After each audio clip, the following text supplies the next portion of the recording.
Pineapple జ్యూస్తో రవ్వ కేసరి అయితే prepare చేస్తున్నానండి. ఎలా ప్రిపేర్ చేశానో ఈ వీడియోలో చూసేద్దాం. ముందుగా పైనాపిల్ పైనంతా నీట్గా క్లీన్ చేసేసి చిన్న ముక్కలు అయితే తీసుకొని ఇలా మిక్సీ జార్లో మెత్తగా పేస్ట్ లాగా చేసుకున్నాను. తర్వాత కొద్దిగా వాటర్ కూడా యాడ్ చేసుకున్నానండి.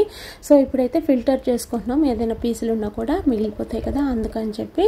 సో ఆ జ్యూస్ అంతా కూడా మనకి ఎంత క్వాంటిటీ వాటర్ కావాలో అంత పోసి జ్యూస్ అయితే ప్రిపేర్ చేసుకోవాలి. నెక్స్ట్ ఏంటంటే జీడిపప్పు, ఎండుద్రాక్ష, ఎలాచి, రవ్వ, చక్కెర, నెయ్యి, పైనాపిల్ జ్యూస్.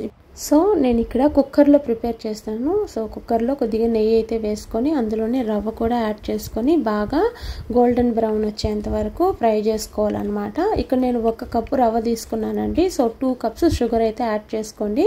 ఇప్పుడు షుగర్ కూడా యాడ్ చేసుకొని బాగా మిక్స్ చేసుకోవాలి. సో ఇప్పుడు నేను జ్యూస్ అయితే 4 కప్స్ తీసుకున్నాను. సో జ్యూస్ కూడా యాడ్ చేసేసి బాగా ఉండలు లేకుండా మిక్స్ చేసుకోవాలన్నమాట.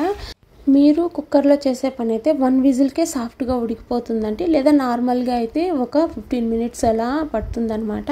సో నేను కుక్కర్లో 1 విజిల్ పెట్టాను కాబట్టి చాలా సాఫ్ట్గా అయితే అయిపోయిందనమాట. సో ఇప్పుడు దీనికోసం మనం జీడిపప్పు ఫ్రై చేసుకోవాలి.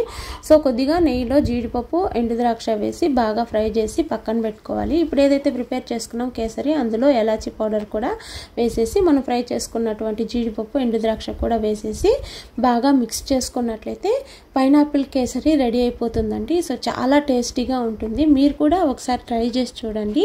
ఈ వీడియో కనుక మీకు నచ్చినట్లయితే please like, share, subscribe and follow కూడా అవ్వండి. Thank you for watching. Bobby Nagamalli.